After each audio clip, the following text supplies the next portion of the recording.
One. What's up, guys? Dave Van Auken here with the one and only, the BMF, the boss of Gamebred Fighting Championship, Jorge Gamebred Masvidal. How you doing, my man? Very fucking good, my brother. How you doing, man? Man, doing awesome, man. We're blessed. We're very blessed here. Time is money. I know that. You know that. I'll get right into it, man. I'm so excited for Gamebred Fighting Championship 3, December 17th, Biloxi. That main event is savagery at its finest. Two UFC heavyweights, man. Get into it. I love that fight. I fucking love it, bro. I love it. I'm excited. It's two guys that get after it. They're gonna Yeah. get a finish or get finished themselves. Like they come to fight.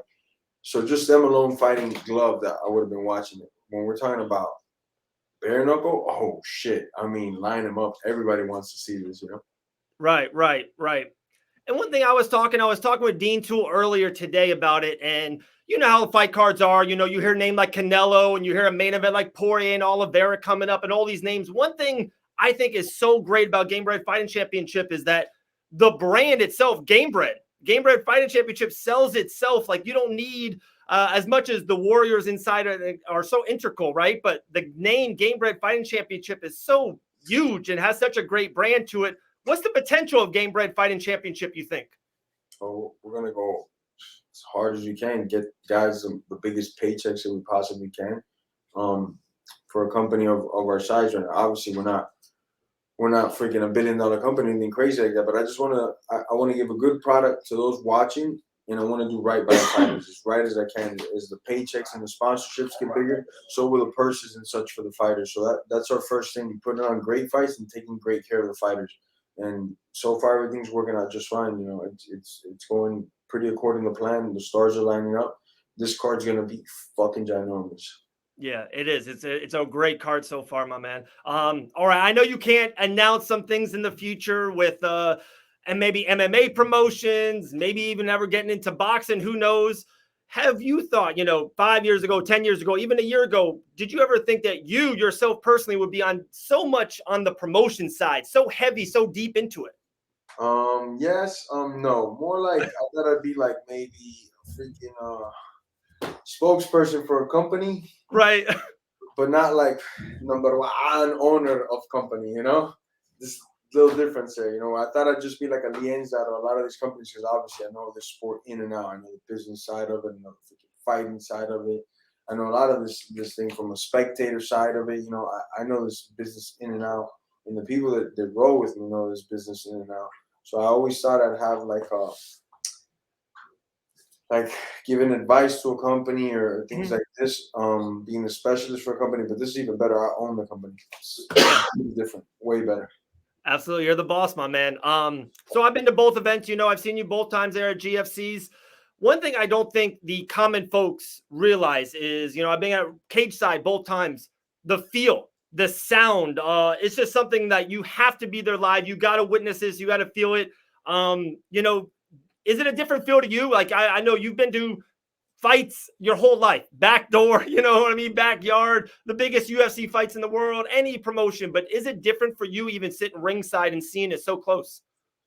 Definitely, it's different for me because it's fun, right? I'm not that when I'm competing, it's not fun, but it's a different type of fun. I'm just enjoying myself. I don't have to perform. I just sit back and let these guys put on a show. But the feeling of like a guy being right by the cage, getting punched in the face, and blood spilling all over my card of the night, like it's happened like twice where the thing where I'm Right. down taking my notes gets splattered in blood. We have pictures upon it, and those pictures and stuff are in my house, like framed up nice, you know, because it's a bloodbath, you know, like the raincoats. It's not a gimmick. Bring your raincoat if you're sitting cage side, you know, because it gets fucking nasty. Absolutely. And like when I talked to Dean Tool earlier about it, like that's one thing he was saying that you guys are at their cage and you guys are cage side and you guys are right there on the spot. Wow, this guy looked good. Maybe we'll match him up with that. And you guys are already talking about future events and future fights. Tell me about what you want to influx. What kind of fighters? What type of fighters? Even a name or not even just the type of fighters you want to influx to Gamebred Fighting Championship in 2022. Guys, they give it all they got when they get in there. Every second of every minute and every minute of every round, just give it all you got. Go out there and compete. Win and lose, we'll keep bringing these guys back that we know that are there to fight and scrap. You know, obviously we want the most skilled guys that we could possibly get. But at the end of the day, Gamebred fighting championships is always looking for dogs. Dogs are always welcome, you know. There'll be Yes. misconceptions of everything, but dogs are always welcome in this promotion. You come to fight, we got a home for you. Absolutely. Guys, that's December 17th, live on the Bare Knuckle TV app, Gamebred Fighting Championship 3. Jorge, I got some kind of unique, some fun questions, some different questions for you. Just the first thing that pops in your head. You ready? What was your first job outside of fighting? I had many jobs. First job? No, I came later. That wasn't my first job. No, I never got hired. I applied every time. I think my first job, I was like maybe 12 years old. I was setting up kids parties, 12, 13 years old. I did it for like a whole summer, and then I did another summer and I got fired, like where you set up like the rides for the kids and the pet farm and stuff like that. Okay. Lucrative, you know. And then my next job was moving furniture. That was actually what I was best at. That's the only job I've been able to keep. Every other job I've been fired. All 17, 18 other positions I've held, fired from. Okay. Outside your family and outside of fighting, what's Jorge Masvidal's passion? I mean, I got this weird thing with making money, man. It's like why I like to do that a lot, you know. So I like to be involved in business. I like eating good food, and they go like hand in hand. You want to close a good business deal, Yes, you have to take somebody to a good dinner, which I just recently found out, right? So I'm going to dinners more than ever and shit now. There we go. Now you're so far on the promotion side. What is an absolute dream fight that you would love to make? Bare knuckle, MMA, boxing, any fight Gamebred would love to make as a promoter. Gosh, wow.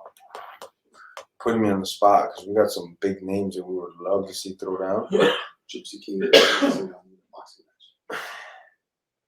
Nobody said for Gamebred. Oh. No, any promotion, yeah, any it could be boxing, could be MMA, any fight that you were like, oh, I got to be there. MMA, because I want to talk about my promotion. That's it. So we're gonna do MMA. We're gonna say who it has to be somebody that's not in UFC. So it's a big name.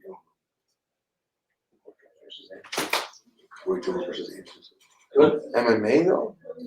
I mean, is he? What's it? Oh, that's a tough one, buddy. Shit, you got me there because there's so many guys out there that I would like. There's some heavyweights that'd be really interesting. I'll tell you what, Alex Nicholson versus Pizarro was a very close thought. Was a great fight that was very close to happen. I would not mind seeing that fight. That fight would be fucking amazing. Bigfoot, not Pizarro. I'm sorry. Bigfoot Silva.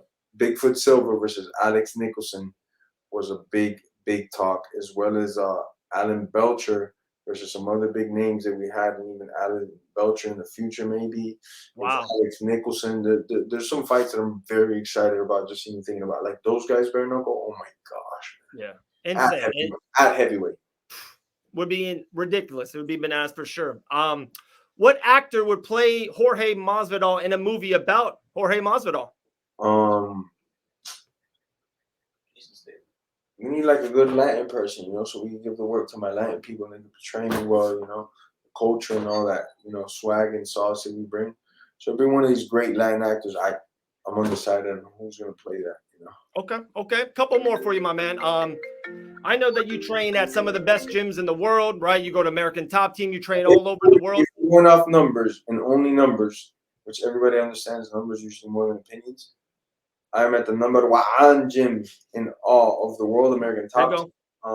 We're just about to pick up some more belts in Bellator, UFC, freaking PFL. I mean, we just picked up a numerous amount of belts at the PFL, and we're about to have a nice little run in December at 2 more belts. Like, I mean, the math alone just speaks volumes. You know, if we're not in a title fight, we just competed for one. You know, whether we won it or not, to be involved in that many title fights speaks volumes of the gym.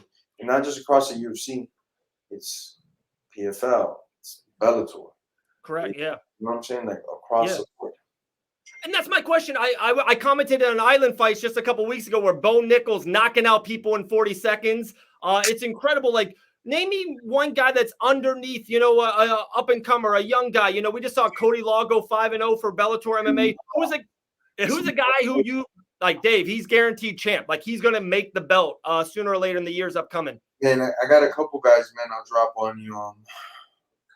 My boy Gamrot at 155 in the UFC, fucking beast. Right. Yeah. You know who I'm talking about? Yeah. Okay.